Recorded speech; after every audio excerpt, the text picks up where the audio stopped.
भगवाधारी आतंकवादी नहीं होते, हिंदू आतंकवादी नहीं होते, ये मैं नहीं कह रहा हूं, मालेगांव बम ब्लास्ट के जज साहब कह रहे हैं, जिन्होंने उस पूरे केस की सुनवाई किया है। एनआईए कोर्ट के जज ने बोला है कि नहीं, ये पूरी थ्योरी झूठी है।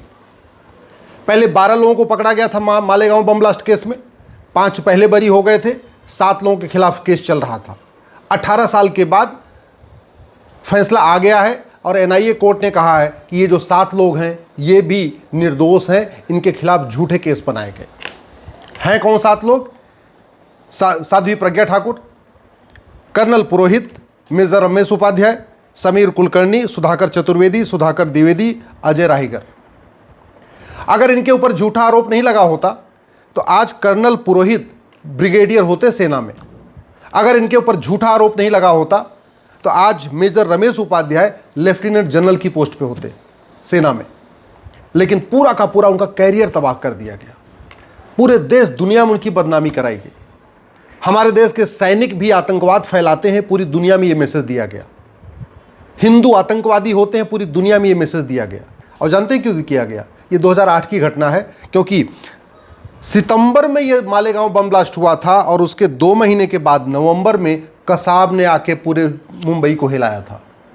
कसाब वाला केस आपको याद है, जो खुलेआम उसने गोलियां चला के सबको मारी थी, वो नवंबर का केस है। इसलिए कसाब का केस और मालेगांव बम ब्लास्ट दोनों को ही भगवा आतंकवाद की थ्योरी से जोड़ दिया गया। और ये काम किया गया एक महिला को खुश करने के लिए, जो विदेशी मूल की महिला है, जो पार्टी की अध्यक्षा है, उसको खुश करने के लिए पूरा का पूरा सिस्टम लग गया। केंद्र सरकार के गृहमंत्री इस काम में लग गए, महाराष्ट्र के मुख्यमंत्री इस काम में लग गए, महाराष्ट्र के गृहमंत्री इस काम में लग गए, बाकी तो छोड़िए, महाराष्ट्र के डीजीपी इसी काम में लग गए। जो एसआईटी बनाई गई, एसआईटी बड़ी इस तरीके से ड्राफ्ट बनाई गई कि वो सारे के सारे एसआईटी गृहमंत्री के इशारे पे काम कर रहे थे। 17 साल के बाद अब ये बरी हुए, लेकिन इससे कई सवाल खड़े होते हैं।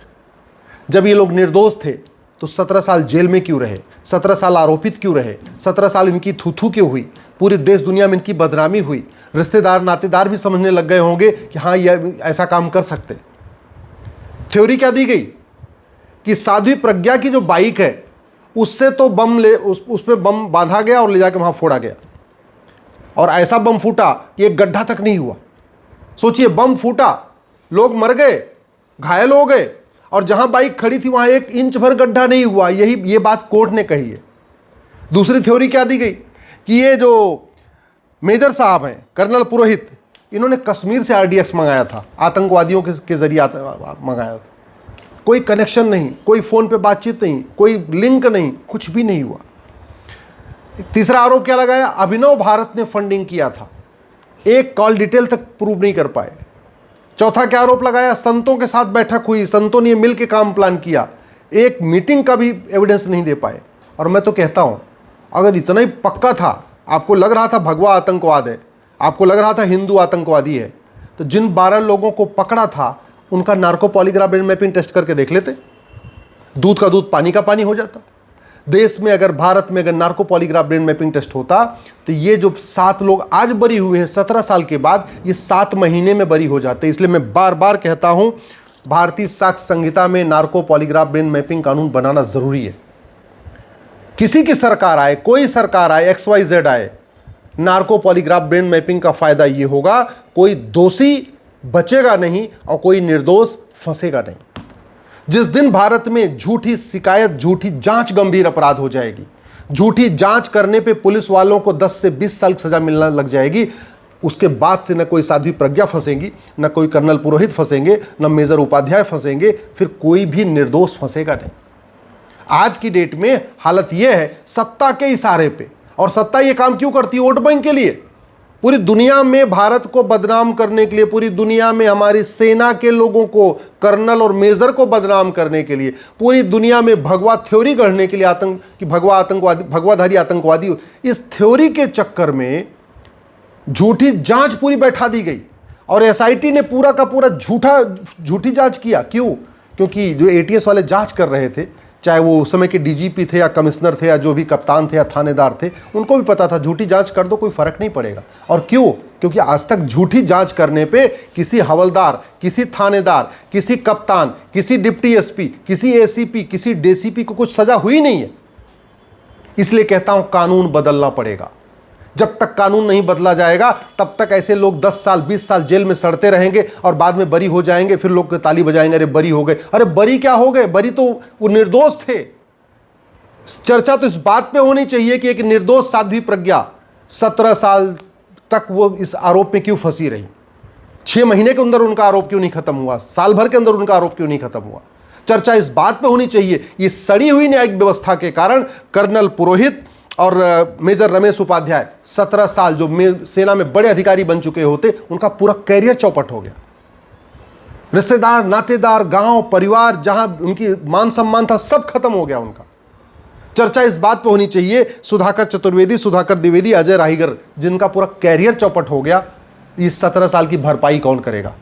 क्या वो महाराष्ट्र के मुख्यमंत्री जिन्होंने अपनी पार्टी अध्यक्षा के इशारे पे ये काम किया, क्या महाराष्ट्र के उस समय के गृह मंत्री जिन्होंने अपनी पार्टी को खुश करने के लिए काम किया, या वो डीजीपी, या वो इंस्पेक्टर, वही डिप्टी एसपी, या वो कमिश्नर, क्या उसको सजा मिलेगी इसके बाद? अब क्या वो केंद्र के गृह मंत्री जिन्होंने भगवा आतंकवाद की थ्योरी दिया, क्या जिन लोगों ने वो प्रेस कॉन्फ्रेंस, याद करिए भगवा आतंकवाद की थ्योरी में प्रेस कॉन्फ्रेंस किसने किसने किया था, कई सारे उसमें सफेद पोष खड़े हुए थे, कई बुद्धिजीवी भी खड़े थे, क्या उन बुद्धिजीवियों का narco polygraph brain mapping test करके पूछा जाएगा, ये बता भैया ये भगवा आतंकवाद कहाँ है, कहाँ गया भगवा आतंकवाद? इसलिए मैं पहले भी कह चुका हूं, आज भी कह रहा हूं, इस फैसले से खुश नहीं होने की जरूरत है, इस फैसले से आत्मचिंतन की जरूरत है। हमारे कानून इतने घटिया हैं, इतने सड़े हुए हैं कि सत्ता जिसको चाहे उसको जेल में उठा के डाल दे, सत्ता जिसको चाहे उसको आतंकवादी घोषित कर दे, सत्ता जिसको चाहे उसको 10 साल 20 साल 30 साल के लिए आरोपी बना दे, और सब लोग देखते रहेंगे। यह गर्व की बात नहीं है कोई छूट गए, यह हमारी न्यायिक व्यवस्था के लिए शर्म की बात है। मैं पहले भी कई बार कह चुका हूं, जब तक ये 1861 का पुलिस एक्ट चलेगा तब तक ऐसे ही, जब मर्जी आएगी सत्ता की, वो किसी साधु को जेल में डाल देगा, किसी सेना के अधिकारी को जेल में डाल देगा, क्योंकि उसको पता है कुछ होने वाला नहीं। जब तक ये 1861 का पुलिस एक्ट चलेगा तब तक पुलिस सत्ता की गुलाम बन के रहेगी, और पुलिस सत्ता की गुलाम बन के रहेगी तो मुख्यमंत्री के इशारे पे, गृह मंत्री के इशारे पे, या और सत्ताधीशों के इशारे पे पुलिस वाले झूठा एफआईआर भी करेंगे, झूठी जांच भी करेंगे और झूठी चार्जशीट भी बनाएंगे। इसलिए कि यूनिफॉर्म पुलिस कोड की जरूरत है, एक पुलिस चार्टर की जरूरत है, रोल्स रिस्पॉन्सिबिलिटी सेट करने की जरूरत है, और झूठी एफआईआर करने वाले, झूठी जांच करने वाले पुलिस अधिकारियों को दंड देने की जरूरत है। यह मुकदमा 17 साल इसलिए चला कि इसमें झूठे गवाह पेश किए गए, और झूठे गवाही क्यों हुई? क्योंकि झूठी गवाही देना अपराध नहीं है, झूठ बोलना अपराध नहीं है। मैं पहले भी कई बार कह चुका हूं, झूठ को गंभीर अपराध घोषित करने की जरूरत है, और झूठ पकड़ने के लिए narco polygraph brain mapping test करने की जरूरत है, कानून बनाने की जरूरत है। अगर झूठी एफआईआर करना अपराध होता, वो हवलदार जिसने झूठा पूरा मुकदमा दर्ज किया वो कभी नहीं करता। अगर झूठी जांच गंभीर अपराध होती तो सत्ताधीश कितना भी दबाव बनाते, वो डीजीपी या वो कमिश्नर या वो कप्तान या वो थानेदार कभी साइन करते नहीं चार्जशीट के ऊपर। अगर उनको पता होता कि बाद में अगर ये निर्दोष होंगे और हमें अगर झूठे चार्जशीट के चक्कर में जेल जाना पड़ेगा, वो कभी नहीं करते, रिजाइन कर देते, नौकरी से इस्तीफा देते, लेकिन झूठी चार्जशीट फाइल नहीं करते। अगर भारत में जस्टिस विद इन ईयर होता, 1 साल के अंदर मुकदमे का फैसला होता, तो ये साध्वी प्रज्ञा, कर्नल पुरोहित, ये जो मेजर रमेश उपाध्याय, ये बाकी जो 7 लोग आज 17 साल के बाद बरी हुए हैं, ये 2008 के केस में 2009 में बरी हो चुके होते। अभी इतना 17 साल के बाद बरी हुए, और अभी तो ट्रायल कोर्ट से बरी हुए, अभी तो मामला हाई कोर्ट जाएगा। 17 साल डिस्ट्रिक्ट कोर्ट में चला है तो हो सकता है 10 साल हाई कोर्ट में भी चल जाए, फिर हाई कोर्ट से भी हो सकता है बरी हो जाए तो सुप्रीम कोर्ट उनको घसीटा जाएगा, हो सकता है 10 साल सुप्रीम कोर्ट भी चले। तो ये पूरी जिंदगी, पूरी की पूरी जिंदगी केवल एक ही काम सिद्ध करते रहेंगे, हाँ मैं तो निर्दोष हूं, मैं तो निर्दोष हूं, मैं तो निर्दोष हूं। अगर हमारे पास पुलिस चार्टर होता, हमारे पास सिटीजन चार्टर होता, हमारे पास जुडिशियल चार्टर होता, तो आज ये काम, ये जो फैसला आज आया है, ये 2008 में बम ब्लास्ट हुआ था, 2009 में इसका फैसला आ गया होता। अगर झूठी शिकायत, झूठी जांच, झूठी एफआईआर करने पे 10 से 20 साल की सजा का हमारे पास कानून होता, तो इनके खिलाफ ये मुकदमा होता ही नहीं।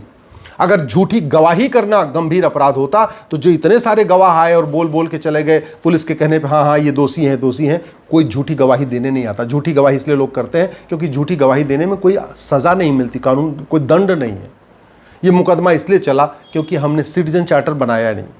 ये मुकदमा इसलिए चला क्योंकि हमने पुलिस चार्टर लागू नहीं किया। ये मुकदमा इसलिए चला हमने जुडिशल चार्टर लागू नहीं किया। ये मुकदमा इसलिए चला क्योंकि निर्दोष सिद्ध होने के बावजूद ये कुछ कर नहीं सकते।